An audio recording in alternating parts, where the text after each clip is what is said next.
সময় থেকে অনেকক্ষণ থেকে আপনারা অপেক্ষা করছেন। আমি আসতে দেরি হওয়াতে আপনার কাছে ক্ষমা প্রার্থনা করছি। আপনারা বানবাসী যারা আছেন, আপনাদের জন্য আমাদের সবসময় আমাদের মন কাঁদে। বিশেষ করে প্রবাসী যারা, আজকে যিনি লন্ডন থেকে এসেছেন, যে উনি দেশে এসে যখন এই অবস্থা দেখেছেন, আমাদের নিকট থেকে শুনেছেন, শোনার পরে উনি আপনাদের জন্য তারা নিয়ে এসেছেন। আমরা বিশ্বাস করি এইভাবে যদি ওয়েদার থাকে তাহলে পানিটা কমে যাবে সপ্তাহখানেকের ভিতরেই। আর বিশেষ করে এই জলাবদ্ধতার কারণ হচ্ছে আমাদের বাংলাদেশের নদীর নাব্যতা লোপ পেয়েছে। নদীগুলা খনন যদি না হয় তাহলে আমাদের পানিগুলা, উজানের পানিগুলা, ইন্ডিয়া থেকে পানি সবসময় আমাদের এদিকে আসে। এই মনু, ধলাই, জুরি হয়ে, কুশিয়ারা, সুরমা হয়ে এই পানিটা গিয়ে মেঘনা হয়ে সেই বঙ্গোপসাগরে যায়। সেই নদীর নাব্যতা লোপ পাওয়ার কারণে আমরা বিশেষ করে মৌলভীবাজার বা সিলেট অঞ্চলটা আমরা জলাবদ্ধতা আমরা ভুগছি।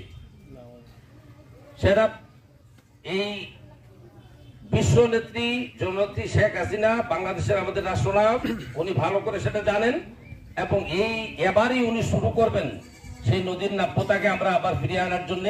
নদী খনন শুরু হবে। যদি নদী খনন, সুরমা, কুশিয়ারা, ধলাই, মনু যদি খনন না হয় তাইলে আমরা প্রত্যেক বছরই আমরা এইভাবে এই বন্যার আমরা কবলিত হব।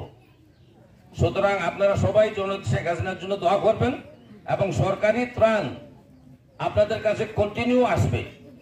সেটা রিসেন্টলি যেটা গত ক্যাবিনেট মিটিং এ যেটা পাস হয়েছে, সেখানে 200 মেট্রিক টন চাল দেওয়া হয়েছে, সেখানে 10 লক্ষ টাকা ক্যাশ দেওয়া হয়েছে, সেখানে 1000 প্যাকেট শুকনো খাবার দেওয়া হয়েছে হিসাবের মাধ্যমে, সেটা আপনারা পাবেন। সুতরাং আপনারা যতদিন এখানে আপনাদের বাড়ি যারা আপনারা থাকেন, সেই বাড়ি তো আপনাদের বাড়ির মেরামতের জন্য সেই টাকাগুলো আপনাদের ইউনিয়ন চেয়ারম্যান যিনি আছেন, উপজেলা চেয়ারম্যান যিনি আছেন, এমপি সাহেব যিনি আছেন, ওনারা যেভাবে লিস্ট করবেন, ওনাদের লিস্ট থেকে আপনারা যাতে বাদ না পড়েন। আপনাদের লোকাল প্রতিনিধি যারা মেম্বার সাহেব যে আছে, আমি অনুরোধ করব যে আপনাদেরকে যাতে করে সেই লিস্টের মধ্যে নিয়ে আপনাদেরকে আপনাদের নাম অন্তর্ভুক্ত করা হয়।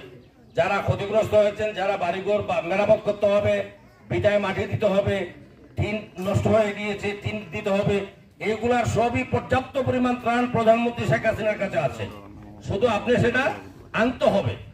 আনার প্রসেসটা হলো আপনার এমপি সাহেব, আপনার উপজেলার চেয়ারম্যান সাহেব, আপনার চেয়ারম্যান সাহেব, আপনার মেম্বার সাহেব, তার পাশাপাশি জেলা প্রশাসক, আপনাদের ইউনো। সুতরাং ওনারা যদি ঠিকভাবে আপনাদের লিস্ট করেন, আপনারা সেই লিস্ট থেকে যাতে আপনারা বাদ না পড়েন সেটা আপনারা লক্ষ্য রাখবেন। আপনাদেরকে ধন্যবাদ।